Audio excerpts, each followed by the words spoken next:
നമ്മുടെ ഈ കൺവെൻഷൻ ഉള്ളു നിറഞ്ഞ പ്രാർത്ഥനയോടെ ഭദ്രദീപം കൊളുത്തി നമ്മുടെ ദേശീയ രാഷ്ട്രീയ പ്രസ്ഥാനത്തിന് വഴികാട്ടികളായി വർത്തിച്ച നമ്മുടെ ആചാര്യദ്വയങ്ങളുടെ മുമ്പിൽ നമ്മൾ ആരംഭിക്കുകയാണ്.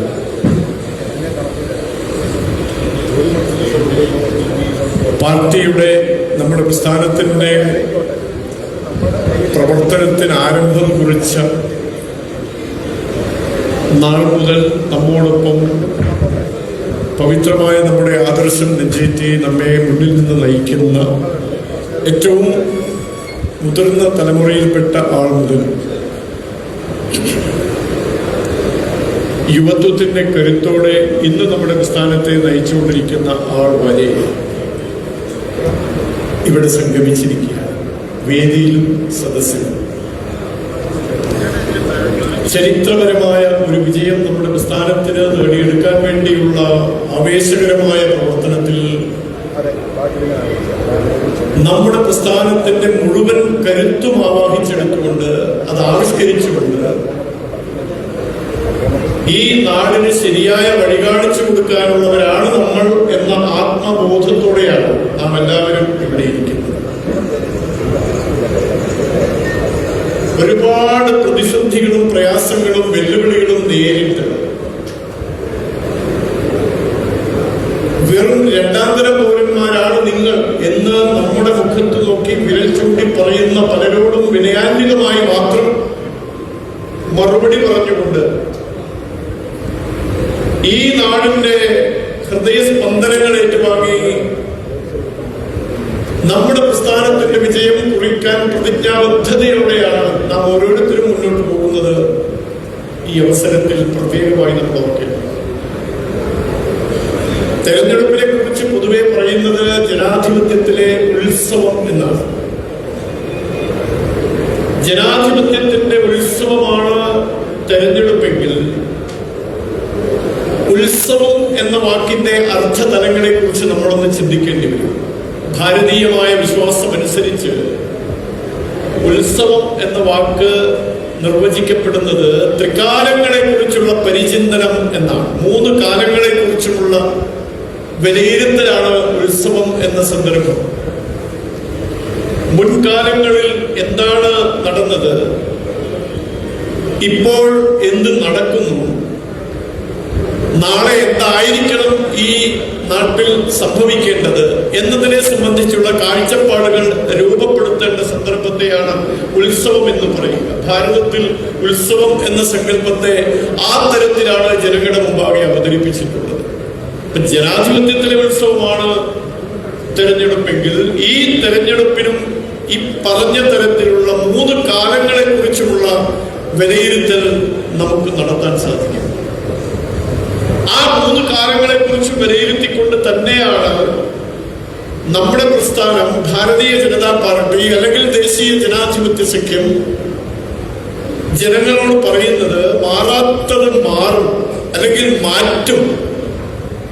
മാറും എന്ന് പറയുമ്പോൾ സ്വാഭാവികമായ തരത്തിൽ അതെങ്ങനെ മാറിക്കോളും എന്നല്ല നമ്മൾ ലക്ഷ്യം വെക്കുന്നത്, മാറ്റും എന്ന് തന്നെയാണ്. മാറാത്തതിനെ എല്ലാം മാറ്റിയെടുക്കാൻ ഈ തെരഞ്ഞെടുപ്പിൽ ഇതാ ഞങ്ങൾ നിങ്ങളോടൊപ്പം എന്നാണ് പാർട്ടി മുന്നോട്ട് വയ്ക്കുന്ന ആശയം. അതിന് 3 വ്യത്യസ്ത സന്ദേശങ്ങൾ നമ്മൾ ഈ നാട്ടിലെ ജനങ്ങൾക്ക് നൽകും. വികസിത കേരളം, സുരക്ഷിത കേരളം, വിശ്വാസ സംരക്ഷണം. ഈ 3 കാര്യങ്ങളെ കുറിച്ചും ചിന്തിക്കുമ്പോൾ ഞാൻ പറഞ്ഞ 3 കാലങ്ങളെ കുറിച്ച് നമ്മൾ ചിന്തിക്കണം. വികസിത കേരളം എന്ന തലത്തിലേക്ക് നമ്മുടെ പ്രിയപ്പെട്ട ഈ കൊച്ചു കേരളത്തെ മാറ്റിയെടുക്കണമെങ്കിൽ, നമ്മുടെ പാലക്കാടിനെ മാറ്റിയെടുക്കണമെങ്കിൽ കഴിഞ്ഞ കാലത്ത് എന്താണ് സംഭവിച്ചത് വികസന മേഖലയിൽ എന്ന് പരിശോധിക്കേണ്ടി വരും. തൊട്ടതെല്ലാം പൊന്നാക്കാൻ വേണ്ടി ഇതാ ഒരാൾ അവതരിച്ചിരിക്കുന്നു എന്ന തരത്തിലാണ് കഴിഞ്ഞ തവണ അസംബ്ലി തെരഞ്ഞെടുപ്പിന്റെ ഉപതെരഞ്ഞെടുപ്പിൽ ഒരു യുവകോമണൻ നമ്മുടെ മുമ്പിൽ പ്രത്യക്ഷപ്പെട്ടു. ആ മനുഷ്യൻ കാട്ടിക്കൂട്ടിയ വിക്രയകൾ പാലക്കാടിന് മുഴുവൻ അപമാനം വരുത്തി വെച്ചു. പൊതുരംഗത്ത് പ്രവർത്തിക്കുന്ന മുഴുവൻ ആളുകൾക്കും മാനഭംഗം ഉണ്ടാക്കുന്ന തരത്തിൽ സ്വയം മാനഭംഗം നടത്തി അഭിരമിച്ചു. പൊതുപ്രവർത്തകരെ സംശയദൃഷ്ടിയോടെ മാത്രം കാണുന്ന ഒരു സാഹചര്യം ഈ പറയുന്ന മനുഷ്യനിലൂടെ ഈ പാലക്കാട് ഉണ്ടായി വന്നു. അങ്ങനെ ഒരു സാഹചര്യം ഉണ്ടായി വന്നു. ഇത്തരത്തിലുള്ള ആളുകളെയാണോ നമ്മൾ അയക്കേണ്ടത്? കഴിഞ്ഞ കാലത്തെ കുറിച്ച് നമ്മളൊന്ന് വിലയിരുത്തുന്നു. വർത്തമാനകാലത്തും ചില്ലറക്കാരിൽ നിന്നുള്ള ഈ കൂട്ടർ എന്നീ അടുത്ത കാലത്ത് പുറത്തു വന്ന കാര്യങ്ങൾ നമ്മളെ ബോധ്യപ്പെടുത്തിയില്ലേ? അതൊക്കെ കഴിഞ്ഞ കഥകളാണ് എന്ന് ജനങ്ങളോട് അവർ പറയുന്നുണ്ടെന്നാണ് പറയുന്നത്. ഞങ്ങൾ പുറത്താക്കി. പക്ഷെ ഇപ്പോഴും പേരിന് MLA ആണ്, നമ്മുടെ പാലക്കാട് MLA. പക്ഷേ അദ്ദേഹത്തെ കണ്ട് ജനങ്ങളുടെ ഒരു പ്രശ്നം ശ്രദ്ധയിൽപ്പെടുത്താൻ നമുക്ക് കഴിയുന്നില്ല. നാഥനില്ലാത്തവരായി പാലക്കാടുകാർ മാറി. നമുക്ക് ജനപ്രതിനിധി ഇല്ല. സാങ്കേതികമായി ഉണ്ട്, പക്ഷേ പ്രായോഗികമായി ജനപ്രതിനിധി ഇല്ല. വർത്തമാനകാലം അങ്ങനെയാണ്. ഭാവിയെ കുറിച്ച് ചിന്തിക്കുമ്പോൾ എന്ത് പറയാൻ സാധിക്കും നമുക്ക്? നമ്മുടെ ഈ കേരളത്തിൽ ഉണ്ടായിത്തീരേണ്ട പരിവർത്തനത്തെ തടസ്സപ്പെടുത്താൻ വേണ്ടി സകല വിഭാഗം ജനങ്ങൾ തെറ്റായ ബോധ്യങ്ങൾ ഉണ്ടാക്കി തെറ്റായ വഴിയിലേക്ക് നാടിനെ നയിക്കാൻ സാധിക്കുന്ന തരത്തിൽ ഏറ്റവും ദ്രോഹകരമായ, രാജ്യദ്രോഹപരമായ മുദ്രാവാക്യങ്ങൾ മുഴക്കിയാണ് നമ്മെ എതിരിടാൻ ആളുകൾ വരുന്നത്. അപ്പോൾ നാളെയെക്കുറിച്ച് നമ്മുടെ സങ്കല്പം എന്തായിരിക്കണം ഈ പശ്ചാത്തലത്തിൽ? ഇന്നലെ എന്ത് നടന്നു, ഇന്ന് എന്ത് നടക്കുന്നു, നാളെ എന്ത് നടക്കാൻ പോകുന്നു നമ്മൾ ചിന്തിക്കണം. സുരക്ഷിത കേരളത്തെ കുറിച്ച് നമ്മൾ പറയും. മുൻകാലങ്ങളിൽ എനിക്ക് ഓർമ്മയുണ്ട്, ഞാനൊക്കെ ജനിച്ചു വളർന്ന ഗ്രാമത്തിൽ രാവിലെ പണിക്ക് പോകുന്ന അമ്മമാര് അവരുടെ കുട്ടികളെ സ്കൂളിൽ പറഞ്ഞയച്ചതിന് ശേഷം പണിക്ക് പോയി കഴിയുമ്പോൾ സ്കൂൾ വിട്ട് കുട്ടികൾ വരുന്ന നേരത്ത് അമ്മമാര് വീട്ടിലെത്തില്ല. തൊട്ടടുത്ത വീട്ടിലെ അപ്പൂപ്പനെയോ അമ്മൂമ്മയെയോ ചൂണ്ടി പറയും, മോനെ മോളെ ഇതാ അപ്പൂപ്പനപ്പുറത്തുണ്ട്, അമ്മ വരാൻ കുറച്ച് വൈകും. നമ്മൾ അപ്പുറത്തെ വീട്ടിലെ, അയൽപക്കത്തെ വീട്ടിലെ അപ്പൂപ്പനെ കുട്ടിയെ ഏൽപ്പിച്ച് നമ്മൾ പണിക്ക് പോകും. ഗ്രാമീണരായ പാവപ്പെട്ട അമ്മമാര്. അമ്മ തിരിച്ചു വരുമ്പോഴും കുട്ടികൾ വീട്ടിലെത്തുന്നില്ല. അല്ലെങ്കിൽ അടുത്ത വീട്ടിലെ അപ്പൂപ്പനെയോ അമ്മൂമ്മയോ മറ്റാരെങ്കിലെയോ ഏൽപ്പിച്ച് പോകാനുള്ള ധൈര്യം നമുക്ക് ലഭിക്കുന്നില്ല. കുട്ടി വരാൻ വൈകുന്നതോറും അമ്മമാരുടെ മനസ്സിൽ തീയാണ്, നെഞ്ചെരിയുകയാണ്. എവിടെ എന്റെ കുട്ടി, എവിടെ എന്റെ മോള്, എന്റെ മോനെവിടെ? പ്രിയപ്പെട്ടവരെ, ഞാനിത് പറയുന്നത് കേവലം കാൽപ്പനികമായ ഒരു സാഹചര്യത്തെ കുറിച്ചല്ല. നമ്മുടെ വീടുകളിൽ വളർന്നു വരുന്ന നമ്മുടെ കുട്ടികൾക്ക് സുരക്ഷയില്ലാത്ത സാഹചര്യം ഈ കേരളത്തിൽ സൃഷ്ടിക്കപ്പെട്ടിരിക്കുന്നു. 10-17 വയസ്സ് പ്രായം മാത്രമുള്ള ഒരു കൊച്ചുകുട്ടിയെയാണല്ലോ അങ്ങ് ഉത്തർപ്രദേശിൽ നിന്ന് കേരളത്തിലേക്ക് പിടിച്ചുകൊണ്ടുവന്നത്. ഈ അടുത്ത കാലത്താണല്ലോ സംഭവിച്ചത്. പ്രയാഗയിൽ കുംഭമേള നടക്കുമ്പോൾ പൂക്കൾ വിറ്റ് നടന്ന ഒരു കൊച്ചു പെൺകുട്ടി, വെള്ളാരം കല്ലിന്റെ നിറമുള്ള കണ്ണുകളോടുകൂടി തുടുത്ത കവിളുള്ള ഒരു സുന്ദരിക്കുട്ടി. നമുക്കെല്ലാം ആ കുട്ടിയോടൊരു വാത്സല്യം തോന്നി. ആ കുട്ടി മാധ്യമങ്ങളുടെ ശ്രദ്ധ പിടിച്ചു പറ്റി. കേരളത്തിലേക്ക് അതിനെ കവർന്നെടുത്തു കൊണ്ടുവന്നു, കല്യാണം നടത്തി. ആരാ കല്യാണം കഴിച്ചത്? ഞാൻ അതിന്റെ വിശദാംശങ്ങളിലേക്ക് പോകുന്നില്ല. ഇന്നലെ ഉച്ച മുതൽ ടെലിവിഷൻ സ്ക്രീനിൽ ഒരു ബ്രേക്കിംഗ് ന്യൂസ് പ്രത്യക്ഷപ്പെട്ടു. എന്തായിരുന്നു ബ്രേക്കിംഗ് ന്യൂസ്? ആർ ശ്രീലേഖ വിവാദപരമായ പരാമർശം നടത്തിയിരിക്കുന്നു. എന്താ വിവാദപരമായ പരാമർശം? കേരളത്തിൽ ലവ് ജിഹാദ് എന്ന് പറയുന്ന ഒരു ദുരവസ്ഥ നിലവിലുണ്ട് എന്നവർ പറഞ്ഞു. ചില്ലറക്കാരിയല്ല ശ്രീലേഖ. ദീർഘകാലം നമ്മുടെ പോലീസ് സൈന്യത്തെ നയിച്ച ധീരവനിതയാണ്. അവർക്കിപ്പോഴും പല വിവരങ്ങളും ഒരുപക്ഷെ സാധാരണക്കാരായ ആളുകൾക്ക് ലഭിക്കുന്നതിനേക്കാൾ മാരകമായ വിവരങ്ങൾ അവർക്ക് ലഭിക്കാനുള്ള സാഹചര്യമുണ്ട്. ആ വിവരങ്ങൾ വെച്ചുകൊണ്ട് തന്നെയാണ് ആധികാരികമായി അവർ പറഞ്ഞത്, ഈ ഒരു ദുരവസ്ഥ ഇന്ന് കേരളത്തിലുണ്ട്. ചാടി വീണു മാധ്യമങ്ങൾ, ചാടി വീണു മതേതര മുദ്രാവാക്യം മുഴക്കുന്ന ആളുകൾ. ഇതാ വിവാദമുണ്ടായിരിക്കുന്നു, ഇതാ അപകടം വിളിച്ചു പറഞ്ഞിരിക്കുന്നു.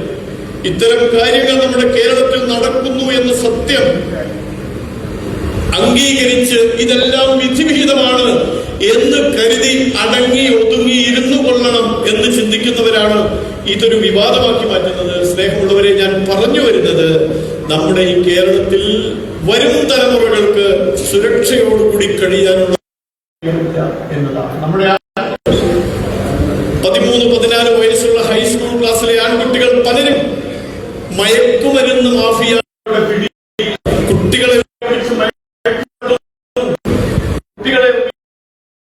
മറ്റ് സാൻമാർഗിക മാർഗ സമൂഹത്തെ കൊണ്ടുപോകാനുള്ള പരിശ്രമം നടത്തുന്നു. ഈ സാഹചര്യത്തെ സുരക്ഷിത കേരളം എന്ന് വിളിക്കാൻ കഴിയുമോ? ഇന്നലെകളിൽ ഇന്ന് നാളെ ഇതെന്ത് സംഭവിക്കാൻ പോകുന്നു? പ്രമുഖരായ പലരും ഇതുമായി ബന്ധപ്പെട്ട് അറസ്റ്റിലാവുന്ന കഥകൾ നമ്മൾ കേൾക്കുന്നു. ഈ സാഹചര്യത്തിൽ സുരക്ഷിത കേരളത്തെ കുറിച്ച് നമ്മൾ എന്ത് പറയും ജനങ്ങളോട്? നമ്മുടെ ഉള്ളിൽ ബോധ്യം ജനിപ്പിക്കേണ്ടതുണ്ട്. വിശ്വാസ സംരക്ഷണത്തെ കുറിച്ച് നമ്മൾ പറയും. വിശ്വാസം സംരക്ഷിക്കപ്പെടണം. ഇന്നലെകളിൽ അതുണ്ടായോ? ഇന്നുണ്ടാകുന്നുണ്ടോ? നാളെ ഉണ്ടാകുമോ? ചോദ്യം പ്രസക്തമാണ്. ഏത് രാഷ്ട്രീയ പാർട്ടിയുടെ പ്രവർത്തകനായിക്കൊള്ളട്ടെ, ഏത് വിപ്ലവ ആശയത്തിന്റെ പ്രചാരകനോ ആയിക്കൊള്ളട്ടെ, വിശ്വാസം എന്ന ബലത്തിലാണ് നമ്മൾ മുന്നോട്ട് പോകുന്നത്. ആ ബലം ഒന്നുകൊണ്ട് മാത്രമാണ് നമ്മുടെ വരുമാനത്തിന്റെ നല്ലൊരു വിഹിതം ക്ഷേത്ര സങ്കേതങ്ങളിൽ നമ്മൾ സമർപ്പിക്കുന്നത്. കേരളത്തിലെ ശബരിമല ലോകപ്രസിദ്ധമാണ്. അയ്യന്റെ മുന്നിൽ കൈകൂപ്പി നിന്നുകൊണ്ട് ഇരുമുടിക്കെട്ടുമായി പടികൾ ചവിട്ടിക്കയറി അയ്യന്റെ മുമ്പിൽ കൈകൂപ്പി നിന്നുകൊണ്ട് നാം നമ്മുടെ വിശ്വാസത്തെയാണ് അവിടെ പ്രകടമാക്കുന്നത്. ആ വിശ്വാസത്തിന്റെ ബലത്തിലാണ് തന്റെ വരുമാനത്തിന്റെ ഒരു വിഹിതം അയ്യനായി സമർപ്പിക്കുന്നത്. ആ വിഹിതം കുന്നുകൂടുമ്പോഴാണ് ലക്ഷങ്ങളും കോടികളുമായി മാറുന്നത്. ശബരിമലയിൽ നാം സമർപ്പിക്കുന്ന ഓരോ ചില്ലിക്കാശും ശബരിമല അയ്യപ്പന്റെ സ്വന്തമായി തീരുന്നത്. ആ സ്വത്ത് സ്വർണത്തിന്റെ രൂപത്തിൽ ശ്രീകോവിൽ സ്വർണം പൂശുന്നു, കൊടിമരം സ്വർണം പൂശുന്നു, 18-ാം പടി സ്വർണ്ണപ്പാളികൾ കൊണ്ട് പൊതിയുന്നു. പക്ഷെ നമ്മൾ കിടന്നുറങ്ങുമ്പോൾ പ്രിയപ്പെട്ടവരെ, ഈ സ്വർണ്ണപ്പാളികൾ കട്ടെടുത്തു കൊണ്ടുപോവുകയാണ്. തെരുവിൽ മോഷണം നടത്തി ജീവിക്കുന്ന സാധാരണ കള്ളന്മാരല്ല, വിവിധ രാഷ്ട്രീയ പ്രസ്ഥാനങ്ങളുടെ സംസ്ഥാന ഭാരവാഹികൾ, കേരളം ഭരിച്ചുകൊണ്ടിരിക്കുന്ന പ്രധാനപ്പെട്ട പാർട്ടിയുടെ ജില്ലാ കമ്മിറ്റി അംഗം, MLA ആയിരുന്ന ആള്, ദേവസ്വം ബോർഡിന്റെ ചെയർമാൻ, ഇവരൊക്കെ ഈ കൊള്ളയ്ക്ക് ആയുധമായി മാറുകയാണ്, അല്ലെങ്കിൽ സ്വയം ആ കൊള്ള നടത്തുന്നവരായി മാറുകയാണ്. നമുക്കൊരക്ഷരം ഉരിയാടാൻ കഴിയുന്നില്ല, ശബ്ദിക്കാൻ കഴിയുന്നില്ല. കാരണം നമ്മുടെ ശബ്ദം അടക്കി ഒതുക്കി വെക്കാനുള്ള പരിശ്രമം നടത്തുകയാണ്. കാരണം എന്താണ്? ഇതൊക്കെ പറയുന്നവർ ഫാസിസ്റ്റുകളും വർഗീയവാദികളാണ്. ശോഭാ സുരേന്ദ്രൻ പത്രസമ്മേളനം നടത്തി ഈ പ്രശ്നത്തെ ജനസമക്ഷത്തിൽ കൊണ്ടുവരാൻ പരിശ്രമിക്കുമ്പോൾ മാധ്യമങ്ങൾ ചോദിക്കും, നിങ്ങൾ വർഗീയത പറയുകയല്ലേ, നിങ്ങൾ ഫാസിസ്റ്റുകളല്ലേ? നമ്മുടെ നാട്ടിൽ ഇത്തരം വിഷയങ്ങളുണ്ട് എന്ന് പരസ്യമായി ശ്രീലേഖ പറയുമ്പോൾ അവർ ഫാസിസത്തിന്റെ വക്താവായി മാറുന്നു. മഞ്ചേശ്വരത്ത് കെ സുരേന്ദ്രനെ വിജയിപ്പിക്കാൻ വേണ്ടി നമ്മുടെ പ്രവർത്തകർ അഹോരാത്രം പണിയെടുക്കുമ്പോൾ സുരേന്ദ്രൻ ജയിക്കാൻ പാടില്ല എന്ന മുദ്രാവാക്യം ഉയരുന്നു. സുരേന്ദ്രൻ ഫാസിസ്റ്റാണ്, വർഗീയവാദിയാണ്, മുസ്ലിം വിരുദ്ധനാണ്. നമ്മുടെ നേമത്ത് പാർട്ടിയുടെ സമാരാധ്യനായ അധ്യക്ഷൻ മത്സരിക്കുമ്പോൾ അദ്ദേഹം ജയിക്കരുത്, കാരണം അദ്ദേഹം ഫാസിസ്റ്റാണ്.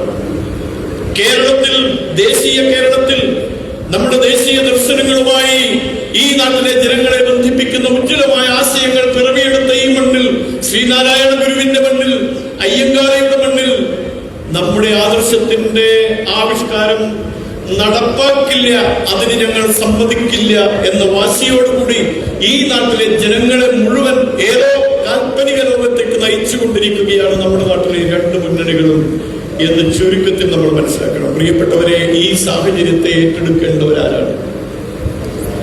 എത്ര കാലമായി അധിക്ഷേപം നമ്മൾ അനുഭവിച്ചുകൊണ്ടിരിക്കുന്നു.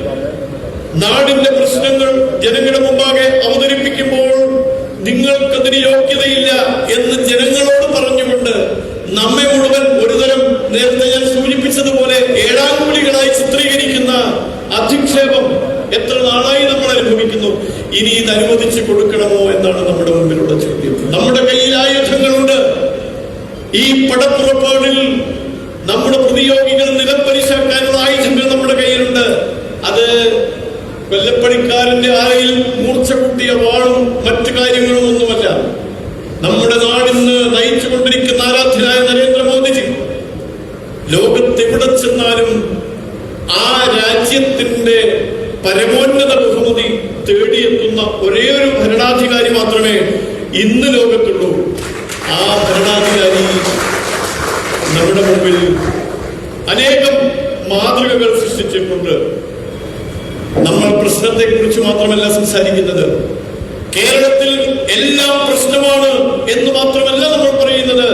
ആ പ്രശ്നം പരിഹരിക്കാനുള്ള മാർഗങ്ങൾ നമ്മുടെ മുമ്പിലുണ്ട്, ഞങ്ങളുടെ കൈകളിലുണ്ട് എന്ന് ജനങ്ങളോട് നമ്മൾ പറയുകയാണ്.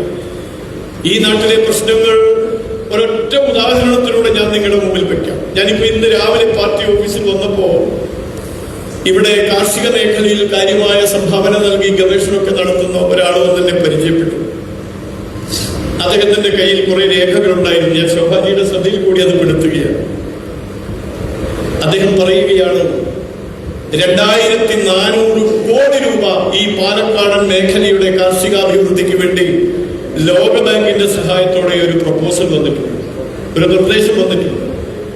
ആ നിർദ്ദേശം അംഗീകരിക്കപ്പെട്ടിട്ടുണ്ട് ബന്ധപ്പെട്ട കേന്ദ്രങ്ങളിൽ നിന്ന്, ലോകബാങ്കും നബാർഡ് പോലുള്ള സ്ഥാപനങ്ങളിലൂടെയൊക്കെ. ആ നിർദ്ദേശത്തിന്റെ 2400 കോടി രൂപ മതിപ്പ് വരുന്ന ആ നിർദ്ദേശത്തിന്റെ നടപ്പിലാക്കാനുള്ള ചുമതല നമ്മുടെ സംസ്ഥാന സർക്കാരിനാണ്. സംസ്ഥാന സർക്കാർ ഈ 2400 കോടി രൂപ എന്ത് ചെയ്യുന്നു, എന്ത് ചെയ്യാൻ പോകുന്നു, എന്ത് ചെയ്തുകൊണ്ടിരിക്കുന്നു, എന്ത് ചെയ്തു? അദ്ദേഹം സമയക്കുറവ് മൂലം എനിക്ക് വിശദമായി സംസാരിക്കാൻ സാധിച്ചില്ല. പക്ഷേ മനസ്സിലാക്കാൻ കഴിഞ്ഞ കാര്യം, ഈ 2400 കോടി രൂപയുടെ ഏതാണ്ട് 10% ഇതിനകം ചെലവാക്കി കഴിഞ്ഞു. നമ്മൾ എവിടെയെങ്കിലും എന്തെങ്കിലും കണ്ടിട്ടുണ്ടോ ഈ കാര്യം? 10% വരുന്ന 240 കോടി രൂപ ഇതിനകം ചെലവഴിച്ചു കഴിഞ്ഞു. 2024 ഫെബ്രുവരി മാസത്തിലാണ് ഈ പ്രപ്പോസൽ, ഈ പ്രോജക്റ്റ് വന്നത്. അതിന്റെ 10% ചെലവാക്കി കഴിഞ്ഞു. എവിടെയെങ്കിലും ഇവിടെ എത്ര കർഷകന്മാരുണ്ടാവും? നെൽകർഷകന്മാർക്ക് അവരുടെ കുടിശ്ശിക കിട്ടിയോ? ഈ 240 കോടി എങ്ങോട്ട് പോയി? നമ്മൾ അന്വേഷിക്കണം, നമ്മൾ ചോദിക്കണം, ഈ ഭരണകൂടത്തോട് ചോദിക്കണം.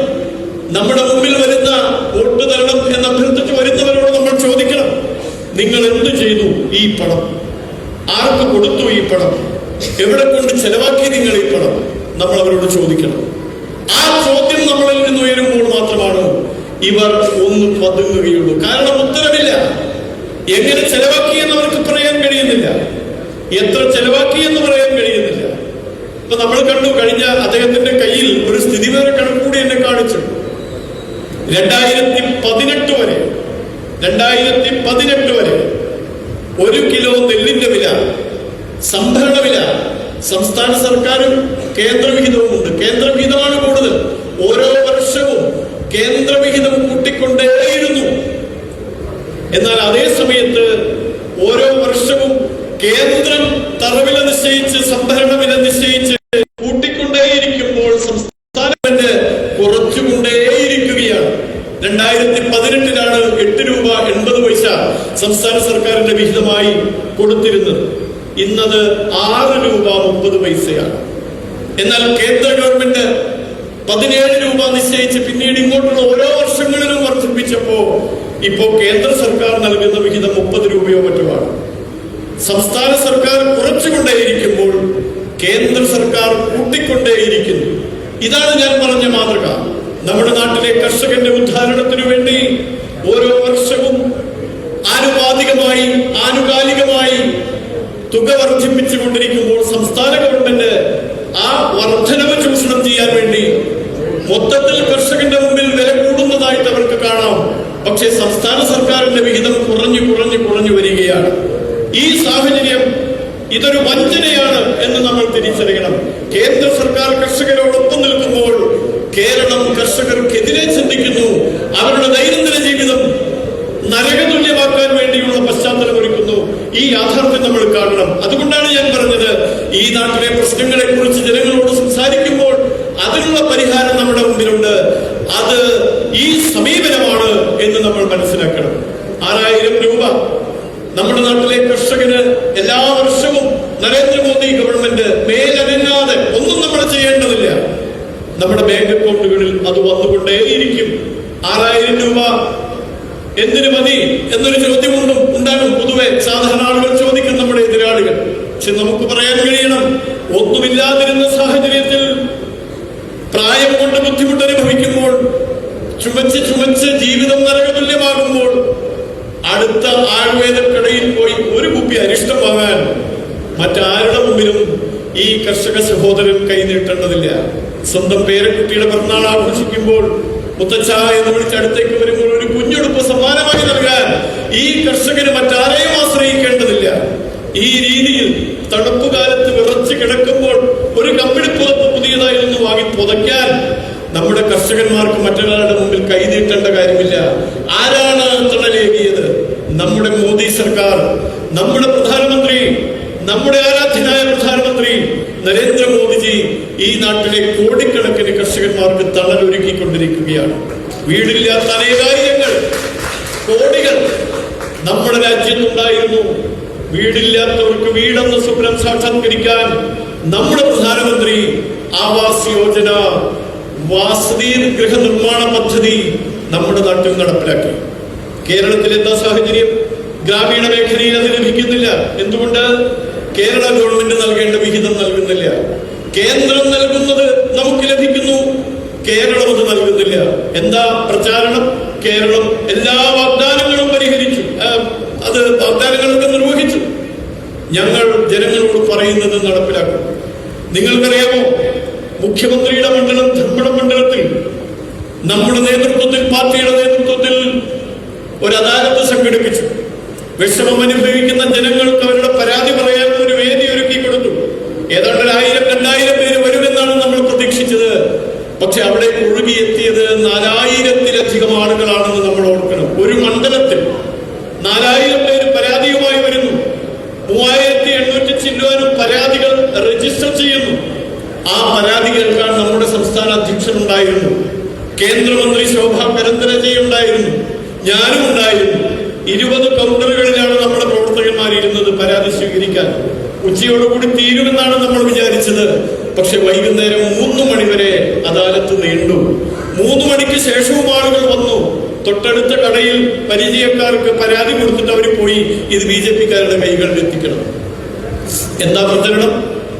എല്ലാ വാഗ്ദാനങ്ങളും പരിഹരിച്ചു. എല്ലാ വാഗ്ദാനങ്ങളും പരിഹരിച്ചുവെങ്കിൽ, എല്ലാ പ്രശ്നങ്ങൾക്കുള്ള ഉത്തരമായെങ്കിൽ, ഒരു മണ്ഡലത്തിൽ മാത്രം എങ്ങനെയാണ് 3800 പരാതികൾ ഉണ്ടാവുന്നത്? എന്തൊക്കെയാ പരാതികൾ? ചികിത്സാ സൗകര്യമില്ല, റോഡ് സൗകര്യമില്ല, കുടിവെള്ളം കിട്ടുന്നില്ല, ശുദ്ധജലമില്ല, കൃഷി നഷ്ടത്തിലാണ്, ആശുപത്രിയിൽ പോകാനുള്ള സംവിധാനങ്ങളില്ല, മാറാ രോഗങ്ങൾ പിടികൂടിയ ആളുകൾ. എത്രയെത്ര പരാതികളാണ്! ഇതാണോ നമ്പർ 1 കേരളം എന്ന് ചോദിക്കാൻ നമുക്ക് കഴിയണം. സ്നേഹമുള്ളവരെ, ഒരു മണ്ഡലത്തിൽ ഇതാണ് അവസ്ഥയെങ്കിൽ മുഴുവൻ കേരളത്തിൽ നമ്മൾ സംഘടിപ്പിച്ചു എന്ന് വെക്കുക. ലക്ഷക്കണക്കിന് ആളുകൾ പരാതിയുമായി നമ്മെ തേടി വരും. അവർക്കറിയാം കേരളത്തിലെ ഭരണകക്ഷിയല്ല BJP. കേരള ഗവൺമെന്റിൽ ഒന്നും ചെയ്യാൻ നമുക്ക് കഴിയില്ല. പക്ഷേ എന്നാലും ഒരു പ്രതീക്ഷയോടുകൂടി അവർ വരുന്നു. എന്തുകൊണ്ട്? ഇതെല്ലാം കാണാൻ, എല്ലാം പരിഹരിക്കാൻ കഴിയുന്ന മനസ്സുള്ള ഒരാൾ ഇന്ന് നമ്മുടെ രാജ്യത്തെ നയിച്ചുകൊണ്ടിരിക്കുന്നു. അതാണ് നരേന്ദ്രമോദി. ആ നരേന്ദ്രമോദിയുടെ തണൽ ഞങ്ങൾക്കും ലഭിക്കും എന്നവർക്ക് പ്രതീക്ഷയുണ്ട്. ആ പ്രതീക്ഷയാണ് പ്രിയപ്പെട്ടവരെ നമ്മളുടെ പ്രതിബദ്ധതയായി മാറ്റേണ്ടത്. ജനങ്ങളുടെ പ്രതീക്ഷ നമ്മുടെ പ്രതിബദ്ധത.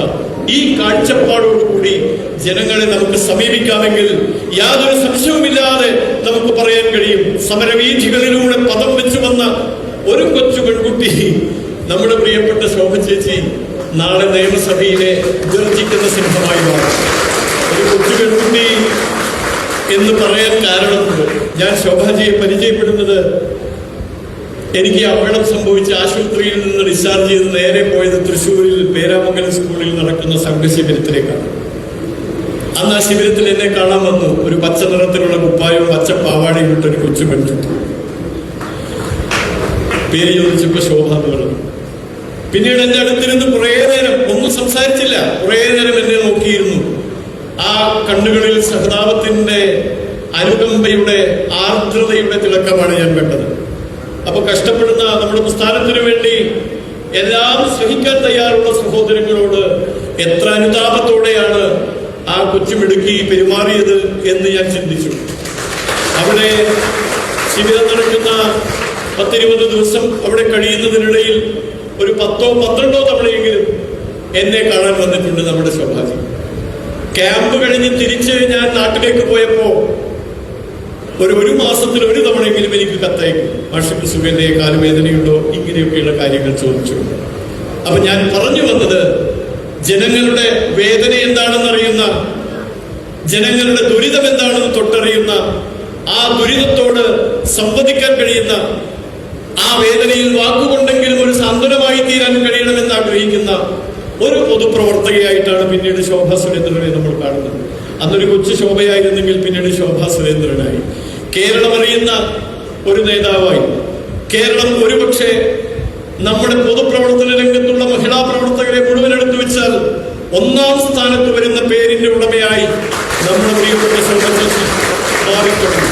ഇങ്ങനെയുള്ള ഒരാൾ, നാടിനെ അറിയുന്ന ഒരാൾ, നാട്ടുകാരെ അറിയുന്ന ഒരാൾ, നാട്ടുകാരുടെ വേദന അറിയുന്ന ആൾ, നാട്ടുകാരുടെ പ്രശ്നങ്ങൾ പരിഹരിക്കാൻ സമരമുഖത്ത് തീ തുപ്പുന്ന തീപ്പൊരിയായി നമ്മുടെ മുമ്പിൽ പ്രത്യക്ഷപ്പെടുന്ന ഒരാൾ പാലക്കാടിന്റെ MLA ആകുന്നു എന്ന് പറയുമ്പോൾ ആ അഭിമാനം നമുക്ക് മാത്രമുള്ളതല്ല, ഈ പാലക്കാടിനെ സ്നേഹിക്കുന്ന മുഴുവൻ ആളുകൾക്കും ഉള്ളതാണ്, ഈ കേരളത്തിന് മുഴുവനും ഉള്ളതാണ്. അതിനുള്ള സാഹചര്യം നിങ്ങൾ ഒരുക്കണം എന്നാണ് എനിക്ക് ആകെ കൂടി പറയാനുള്ളത്. ഞാൻ നേരത്തെ സൂചിപ്പിച്ചതുപോലെ നമ്മുടെ നാടിന്റെ സമുജ്വലമായ ഭാവി രൂപപ്പെടുത്താൻ, ഇതുവരെ ഉണ്ടായിരുന്ന എല്ലാ ദുഃഖങ്ങളും ദുരിതങ്ങളും അകറ്റിയെടുക്കാൻ, നമ്മുടെ ഈ കേരളവും ദേശീയ പ്രസ്ഥാനങ്ങളുടെ വിളഭൂമിയാക്കി മാറ്റിയെടുക്കാൻ പ്രിയപ്പെട്ടവരെ ദശാബ്ദങ്ങളായി നാം ത്യാഗപൂർണമായി പ്രവർത്തിക്കുകയാണ്. ആ ത്യാഗസന്നദ്ധതയുടെ സഫല പരിവർത്തനം എന്ന നിലയിൽ, ഏറ്റവും ഉജ്ജ്വലമായ ആവിഷ്കാരം എന്ന നിലയിൽ നമ്മുടെ ഈ മണ്ഡലത്തിൽ നിന്ന് നമുക്കൊരു MLA, അത് കേവലം ഒരു MLA എന്ന് മാത്രമല്ല, ഞാൻ നേരത്തെ സൂചിപ്പിച്ച തരത്തിൽ എന്നുമെന്നും ഈ നാടിന്റെ സ്പന്ദനത്തോടൊപ്പം സഞ്ചരിക്കാൻ കഴിഞ്ഞിട്ടുള്ള ഒരു പൊതുപ്രവർത്തകയെ, ശോഭാജിയെ കുറിച്ച് ഞാൻ കൂടുതലായിട്ടൊന്നും പറയുന്നില്ല. ഒരാളെ ഇരുത്തി ഇങ്ങനെ പറയുന്നത് ശരിയല്ലല്ലോ. പക്ഷെ നമുക്ക് എല്ലാവർക്കും അറിയാം, നമ്മുടെ ഉൾത്തടങ്ങളിലാണ് ശോഭ ചേച്ചിയെങ്കിൽ ജനസമക്ഷത്തിൽ അവരുടെ മുന്നിലെ സമരനായികയാണ് ശോഭ സുരേന്ദ്രൻ. അവരുടെ മുന്നിൽ അവർക്ക് വേണ്ടി വാദിക്കുന്ന ഒരു ജനപ്രതിനിധിയായി വിജയപ്രദമായി നമ്മെ നയിക്കാൻ ശോഭാജിക്ക് കഴിയും എന്ന പൂർണ്ണ വിശ്വാസം ജനങ്ങൾക്കുണ്ട്. അതുകൊണ്ടാണ് മത്സരിച്ച ഇടങ്ങളിലെല്ലാം പതിനായിരക്കണക്കിന് ആളുകൾ കൂടുതലായി നമ്മുടെ പ്രസ്ഥാനത്തിന് പുറമേ നിന്നുകൊണ്ട് പോലും അവർ സ്വീകരിക്കാൻ സന്നദ്ധയാകുന്നത്. ആ സന്നദ്ധതയുടെ ഫലപ്രാപ്തി സ്നേഹമുള്ളവരെ നിങ്ങളായിട്ടുണ്ടാക്കണം. നിങ്ങൾക്കതിന് കഴിയും. നമ്മൾ നമ്മുടെ പ്രദേശങ്ങളിൽ, നമ്മുടെ ബൂത്തുകളിൽ നമ്മൾ ചുമതല വഹിക്കുന്നത് മണ്ഡലത്തിൻ്റെതാണെങ്കിൽ ആ മണ്ഡലത്തിൽ, ഏരിയ കമ്മിറ്റിയുടെ പ്രവർത്തകരാണെങ്കിൽ ആ ഏരിയയിൽ, ബൂത്ത് കമ്മിറ്റി പ്രവർത്തകരാണെങ്കിൽ ആ ബൂത്തിൽ നാം പ്രവർത്തിക്കണം. മോർച്ചകളുണ്ട്. മഹിളാ മോർച്ചയുടെ ചുമതലയാണ് പ്രിയ സഹോദരിക്കുള്ളതെങ്കിൽ മഹിളാ മോർച്ചയിലൂടെ, കർഷക മോർച്ചയുടെ ചുമതലയാണെങ്കിൽ കർഷക മോർച്ചയിലൂടെ, യുവാക്കൾക്കിടയിൽ യുവമോർച്ചയിലൂടെ, നമ്മുടെ വ്യത്യസ്തമായ മോർച്ചകളിലൂടെ നമ്മുടെ ഘടകകക്ഷികളുണ്ട് നമുക്ക് ചുറ്റും. അവരുടെ മേഖലകളിൽ നാം പടർന്നു കയറണം. ഇനി നമുക്ക് ദിവസങ്ങളില്ല, ഇനി നമുക്ക് മണിക്കൂറുകൾ മാത്രമേ ഉള്ളൂ. മണിക്കൂറുമില്ല, നിമിഷങ്ങൾ മാത്രമേ ഉള്ളൂ. ഓരോ നിമിഷവും പരമപ്രധാനമാണ് എന്ന് ചിന്തിച്ചുകൊണ്ട് നമ്മുടെ ചെറിയ ഒരു നിസ്സംഗത പോലും നമ്മുടെ തിളക്കമാർന്ന വിജയത്തിന് മാറ്റുകുറയ്ക്കും എന്നുള്ള പൂർണ്ണ ബോധ്യത്തോടുകൂടി ഏറ്റവും തിളക്കമാർന്ന ഒരു വിജയം കൈവരിക്കാൻ നമ്മുടെ ഈ പ്രദേശത്തെ മുഴുവൻ ജനങ്ങളിലേക്ക് നമുക്ക് കടന്നു ചെല്ലാൻ കഴിയണം. ഇനിയുള്ള നിമിഷം അത് മാത്രം ഉപയോഗിച്ചാൽ മതി. ഇതുവരെയുള്ളതൊക്കെ പോകട്ടെ. ഇനിയുള്ള 4 നാളുകൾ, അതിൽ വരുന്ന നിമിഷങ്ങൾ, അതിലൂടെ നമുക്ക് ലഭ്യമാകുന്ന മണിക്കൂറുകൾ നമ്മുടെ കർമ്മക്ഷേത്രത്തിൽ നമ്മുടെ വിജയത്തിനായി വിനിയോഗിക്കുക. ഒരാൾ പോലും നമ്മുടെ പ്രവർത്തനത്തിൽ ഇല്ലാതെ പോകരുത്. അതുകൊണ്ട് അവസാനത്തെ പ്രവർത്തകനെയും അവസാനത്തെ പാർട്ടി ബന്ധുവിനെയും അവസാനത്തെ സംഘബന്ധുവിനെയും നമ്മുടെ ഈ പടയോട്ടത്തിന്റെ ഭാഗമാക്കി മാറ്റി നമുക്ക് മുന്നോട്ട് പോകാൻ കഴിയണം എന്ന് മാത്രം ഓർമ്മിപ്പിച്ചുകൊണ്ട് നമ്മുടെ ഈ വിജയം ലോകമെമ്പാടും ശ്രദ്ധിക്കുന്നതായി മാറും എന്ന കാര്യത്തിൽ യാതൊരു തർക്കവുമില്ല എന്ന് നമ്മൾ ഓർക്കണം. ലോകം മുഴുവൻ പാലക്കാടേക്ക് ദൃഷ്ടി വായിച്ചു കൊണ്ടിരിക്കുകയാണ്. ഞാൻ ഇന്നലെ തൃശ്ശൂരിൽ പോയിരുന്നു. തൃശ്ശൂരിൽ ഇരിക്കുമ്പോഴും എനിക്ക് വന്ന ഫോൺ കോളുകളിൽ എങ്ങനെയുണ്ട് മാഷെ കാര്യങ്ങൾ, ഞാനിപ്പോ തൃശ്ശൂരിലാണ് ഉള്ളത്, തൃശ്ശൂർ എങ്ങനെയുണ്ട്, അടുത്ത ചോദ്യം പാലക്കാടിനെ കുറിച്ചാണ്. കാരണം ഇവിടെയുള്ള പ്രവർത്തകരെ കുറിച്ച്, പാലക്കാട് ദേശീയ പ്രസ്ഥാനത്തിന് വേണ്ടി കർമ്മധീരതയോടെ പ്രവർത്തിക്കുന്ന ത്യാഗികളായ പ്രവർത്തകരെ കുറിച്ച് അവർക്ക് നല്ല പ്രതീക്ഷയുണ്ട്.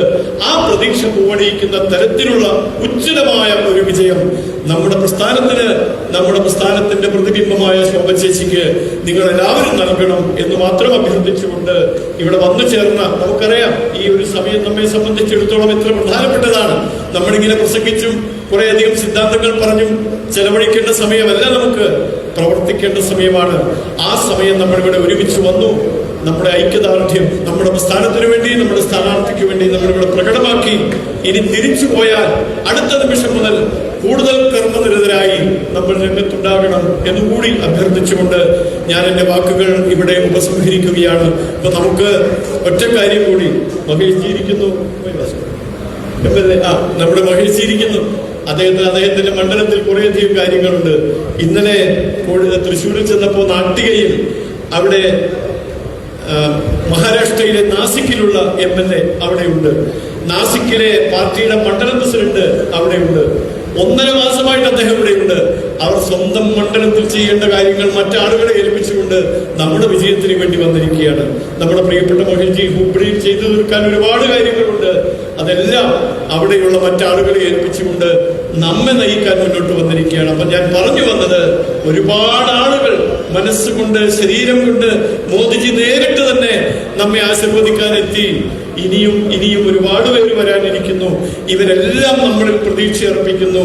ആ പ്രതീക്ഷ പൂവണിയേണ്ടത് നമ്മൾ ഓരോരുത്തരുടെയും കർത്തവ്യമാണ് എന്നുകൂടി മനസ്സിൽ ഉറപ്പിച്ചുകൊണ്ട് നമുക്ക് ഇവിടുന്ന് പിരിയാൻ സാധിക്കണം എന്ന് മാത്രം ഓർമ്മിപ്പിച്ച് ഞാൻ അവസാനിപ്പിക്കുകയാണ്. നിങ്ങൾക്ക് നമസ്കാരം.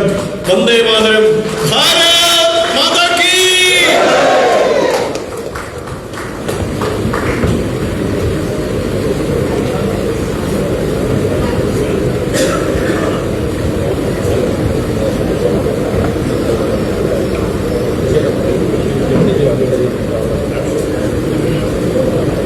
അടുത്തതായി നമ്മൾ അഭിസംബോധന ചെയ്യുമ്പോൾ നമ്മുടെ പ്രിയങ്കരിയായിട്ടുള്ള സ്ഥാനാർത്ഥി ശോഭശേഷി.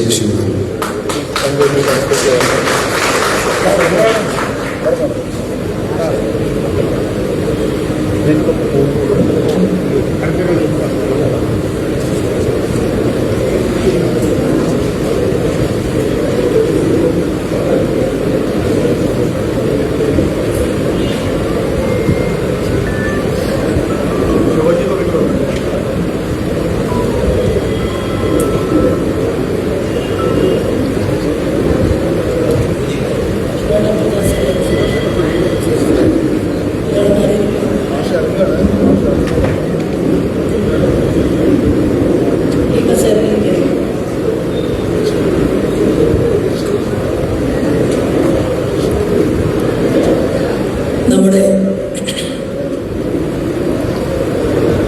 ഈ വേദിയിൽ നമ്മളോടൊപ്പം ഇത്രയും സമയം തെരഞ്ഞെടുപ്പ് കൺവെൻഷന്റെ ഭാഗമായി പങ്കെടുത്ത് സംസാരിച്ച നമ്മുടെ ഏവരുടെയും ഹൃദയവികാരമായിട്ടുള്ള കണ്ണൂരിൽ അക്രമ രാഷ്ട്രീയത്താൽ സ്വന്തം ജീവിതം തന്നെ നഷ്ടപ്പെടുമായിരുന്ന ഒരു സാഹചര്യത്തിലേക്ക് നമ്മുടെ പ്രസ്ഥാനത്തിന്റെ മുഖമായി മാറിയ ഇന്നത്തെ രാജ്യസഭാ MP ആരാധനായിട്ടുള്ള സദാനന്ദൻ മാസ്റ്റർ, ഈ വേദിയിൽ നമ്മളോടൊപ്പമുള്ള ഈ നിയോജകമണ്ഡലത്തിന്റെ ചുമതല നോക്കാൻ കർണാടകയിൽ നിന്ന് എത്തിച്ചേർന്നിട്ടുള്ള പ്രിയപ്പെട്ട മഹേഷ് ജി, പാലക്കാടിന് ഭാരതീയ ജനതാ പാർട്ടിക്ക് വഴങ്ങും എന്ന് നമ്മുടെ ഇടയിൽ ഓരോ ബൂത്ത് തലത്തിലും നടന്ന് പ്രവർത്തിച്ച് ഞാൻ പാലക്കാടിനെ ഉയർത്തും എന്ന് തീരുമാനിച്ച് എനിക്ക് മുൻപേ ഈ പാലക്കാടിന്റെ നിയോജകമണ്ഡലത്തിന്റെ സ്ഥാനാർത്ഥിയായിരുന്ന അറിയപ്പെടുന്ന ഒരു വ്യവസായ പ്രമുഖൻ മഹാരാഷ്ട്രയിൽ ഇരുന്നു കൊണ്ട് അദ്ദേഹം മുന്നോട്ട് പോകുന്നതിനിടയിൽ ഞാൻ ജനിച്ചു വളർന്ന എൻ്റെ പാലക്കാടിന്റെ മണ്ണിന് ഈ സമൂഹത്തിന് പരിചയപ്പെടുത്തണം എന്നാഗ്രഹിച്ചുകൊണ്ട് മുൻപ് സ്ഥാനാർത്ഥിയായിട്ട് വന്ന ശ്രീ ഉദയഭാസ്കരൻ, ഈ ജില്ലയുടെ അമരകൻ ശ്രീമാൻ പ്രശാന്ത് ശിവൻ, ആരാധകരായിട്ടുള്ള ഏത് അസംബ്ലി മണ്ഡലത്തിൽ ഏത് കൗൺസിലർ സീറ്റിൽ മത്സരിച്ചാലും അവിടെ വിജയത്തിന്റെ വെന്നിക്കൊടി പാലിച്ചുകൊണ്ട് എവിടെ വേണമെങ്കിലും നിങ്ങൾ സീറ്റ് കൊടുത്തോളൂ. 2 പേർ ഈ വേദിയിൽ ഇരിക്കുന്നുണ്ട്. അതൊന്ന് ശ്രീമാൻ ശിവരാജേട്ടനാണ്, മറ്റൊന്ന് ശ്രീമതി പ്രമീള ശശിധരനാണ്. കഴിഞ്ഞ 25 വർഷവും 30 വർഷത്തിലധികമായി ഈ പ്രസ്ഥാനത്തിന് വേണ്ടി കരുത്തു തെളിയിച്ച് പ്രവർത്തിച്ചുകൊണ്ടിരുന്ന 25 വർഷത്തിലധികമായി മുനിസിപ്പൽ കൗൺസിലറായിരുന്ന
ശ്രീമാൻ നരേന്ദ്രമോദിക്ക് കേരളത്തിൽ വിജയിക്കാനുള്ള തെരഞ്ഞെടുപ്പാണ്. ആരാധനായിട്ടുള്ള ശ്രീമാൻ നരേന്ദ്രമോദി, ഈ രാജ്യത്തിന്റെ പ്രധാനമന്ത്രി, അദ്ദേഹം പറഞ്ഞു എത്രയോ വർഷം ഭാരതീയ ജനതാ പാർട്ടിയിൽ പ്രവർത്തിച്ച ഒരു സ്ത്രീ, ആ സ്ത്രീയെ അവതരിപ്പിക്കുന്നതിന് മുൻപ് അദ്ദേഹം പറഞ്ഞു, നമ്മുടെ പ്രിയപ്പെട്ട മുഴുവൻ ജനാധിപത്യ വിശ്വാസികളെയും സാക്ഷി നിർത്തിക്കൊണ്ട് അദ്ദേഹം പറഞ്ഞു നാരീസു നാരായണി എന്നാണ് പറഞ്ഞത്. അതായത് എത്ര നാര്യസ്തു പൂജ്യം തത്ര ദേവത എന്നാണ്.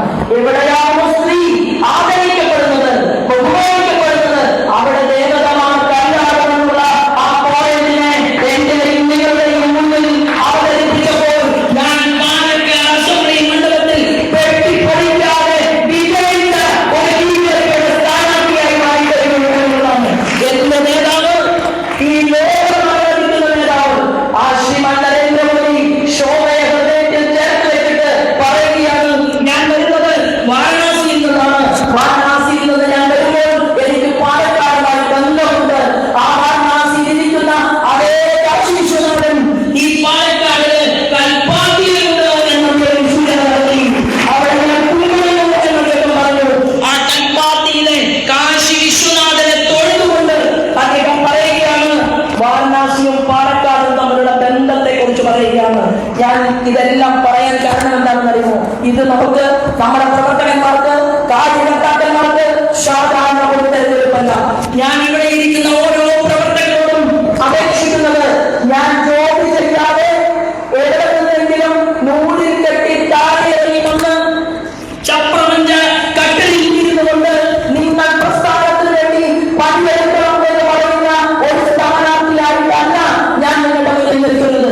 13 വയസ്സിൽ ഇന്നലെ രാഷ്ട്രീയ സ്വയംസേവക സംഘത്തിന്റെ ആയോജനായിട്ടുള്ള നമ്മുടെ സംസ്ഥാനത്തിന്റെ മുൻ പ്രാന്ത പ്രചാരകൻ ശ്രീമാൻ എ ഗോപാലകൃഷ്ണൻ ഒരു പരിപാടിയിൽ പങ്കെടുക്കാൻ വന്നു. നിങ്ങൾക്കറിയുമോ, ആയിരക്കണക്കിന് നാളുകളെ മാത്തൂരിന്റെ മണ്ണിൽ നിരത്തിയിരുത്തിക്കൊണ്ട് എന്റെ ഹൃദയമായിട്ടുള്ള, എന്റെ സഹോദരനായിട്ടുള്ള ശ്രീമാൻ ചിറ്റൂർ രാജു ഒരു വലിയ പരിപാടി അവിടെ സംഘടിപ്പിച്ചിരുന്നു. അതിന്റെ പിന്നിൽ അണിയറ പ്രവർത്തകരായി ആറ്റിങ്ങൽ പാർലമെന്റ് മണ്ഡലത്തിൽ നിന്ന് വന്ന ജില്ലയുടെ ഉപാധ്യക്ഷയായിട്ടുള്ള ദീപനുണ്ടായിരുന്നു. അതുപോലെ തന്നെ മറ്റൊരു ജില്ലാ വൈസ് പ്രസിഡന്റ് ഷാമു ഉണ്ടായിരുന്നു. പിരാരിയിലെ നിയോജകമണ്ഡലത്തിന്റെ ജനറൽ സെക്രട്ടറി അരുൺ ഉണ്ടായിരുന്നു. പിരാരിയിലെ ആളുകൾ 1000-ഓളം ആളുകൾ കാത്തു നിൽക്കുകയായിരുന്നു. പ്രിയപ്പെട്ടവരെ, അവിടെ സുദേവൻ ചേട്ടന്റെ ഫോൺ കോൾ വന്നു. ഇവിടെ സുദേവൻ ചേട്ടൻ ഇരിക്കുന്നുണ്ട്. എന്നോട് പറഞ്ഞു, മന്ത്രി കാത്തു നിൽക്കുകയാണ്, സുരേഷ് ഗോപി സാർ ഉടൻ ഈ പരിപാടിയിലേക്ക് എത്തണം. പ്രിയപ്പെട്ടവരെ, ഞാനെടുത്ത തീരുമാനം എന്താണെന്നോ? ക്യാബിനറ്റ് മിനിസ്റ്ററോ ക്യാബിനറ്റ് സഹമന്ത്രിയോ രാഷ്ട്രീയ സ്വയംസേവക സംഘത്തിന്റെ മുൻകാല പ്രാന്ത പ്രചാരകനേക്കാൾ ഉയർന്നു നിൽക്കുന്ന ഒരാളല്ല ശങ്കർനാഥ് സിംഗ് ഭാരതീയ ജനതാ പാർട്ടിയെ സംബന്ധിച്ച്. അദ്ദേഹം നമുക്ക് വലിയാണ്. ഞാൻ ഒന്ന് കാണിച്ചാൽ, ഞാനൊന്ന് കൈ പിടിച്ച് കഴിഞ്ഞാൽ അടിയുന്ന മനസ്സുള്ള ഒരാളാണ് ശ്രീമാൻ സുരേഷ് ഗോപി. അദ്ദേഹത്തോടൊപ്പം ചേർന്നതിന് പകരം ഞാൻ എന്റെ 8ാം ക്ലാസ്സിൽ പഠിക്കുമ്പോൾ അച്ഛൻ നഷ്ടപ്പെട്ടതിന് ശേഷം എന്നെ 13 വയസ്സിൽ ബാലഭവനത്തിലേക്ക് കൈപിടിച്ച് കൂട്ടിക്കൊണ്ടുപോയ, ഇന്നും ഞാൻ അച്ഛന്റെ സ്ഥാനത്ത് നിർത്തിയിട്ടുള്ള ഗോപാലകൃഷ്ണന്റെ കാൽപ്പാടുകളിൽ നമസ്കരിക്കാനാണ് ഞാൻ ആ പരിപാടി സ്ഥലത്തേക്ക് പോയത്. 1 മണിക്കൂർ സമയം എനിക്ക് വൈകി, പക്ഷേ എനിക്ക് സന്തോഷമുണ്ട്. ആ വേദിയിൽ എന്നെ കുറിച്ച് ഗോപാലകൃഷ്ണൻ പ്രസംഗിക്കുകയാണ്. ശോഭാ സുരേന്ദ്രൻ എന്ന് പറയുന്ന സ്ത്രീക്ക് ജീവിതത്തിൽ കിട്ടേണ്ട ഏറ്റവും വലിയ സർട്ടിഫിക്കറ്റാണ് ശ്രീമാൻ നരേന്ദ്രമോദി നൽകിയ സർട്ടിഫിക്കറ്റിനേക്കാൾ അപ്പുറമാണ് എനിക്ക് ഗോപാലകൃഷ്ണൻ നൽകിയ ആ മൈക്കിലൂടെ നൽകിയ സർട്ടിഫിക്കറ്റ്. 60ഓളം വരുന്ന നമ്മുടെ വലിയ വലിയ ആളുകൾ ആ വേദി അലങ്കരിച്ചുകൊണ്ട് ഡോക്ടർമാരുണ്ടായിരുന്നു. ഞാൻ ജോലി ചെയ്തതിന് ശേഷം മാത്രമേ നിങ്ങളോട് ജോലി ചെയ്യാൻ പറയൂ. ശോഭാ സുരേന്ദ്രൻ ഒരു സമരത്തിന് പോയാൽ, എനിക്ക് ഓർമ്മയുണ്ട്, ഞാൻ വലിയൊരു സമരഭൂമിയിൽ പോയ സമയത്ത് അവിടെ ഇത് കേരളം മുഴുവൻ കേൾക്കുകയാണ്. അതുകൊണ്ടാണ് ഞാൻ എന്റെ പ്രവർത്തകരെ കുറിച്ച് സംസാരിച്ചതിന് ശേഷമേ രാഷ്ട്രീയം ഇവിടെ സംസാരിക്കാൻ ആഗ്രഹിക്കുന്നുള്ളൂ. നമ്മുടെ തൃശൂർ ജില്ലയ്ക്കടുത്ത് മണലൂർ നിയോജകമണ്ഡലത്തില് സുധീഷ് എന്ന് പറയുന്ന ഒരു കാര്യകർത്താവുണ്ട്. ആ സുധീഷ് എന്ന് പറയുന്ന കാര്യകർത്താവിനോടൊപ്പം ഞങ്ങൾ എല്ലാവരും അന്നത്തെ സംസ്ഥാന അധ്യക്ഷൻ ശ്രീമാൻ വി മുരളീധരനാണ്. ഞങ്ങൾ പ്രവർത്തന രംഗത്ത് കർമ്മനിരതമായിട്ട് ഒരു സമരത്തിൽ പങ്കെടുക്കാൻ പോയതാണ്. സുധീഷിനെ അതിനിഷ്ഠൂരമായി പോലീസ് ലാത്തിച്ചാർജ് നടത്തി. പോലീസിന്റെ ഉന്നതനായിട്ടുള്ള SP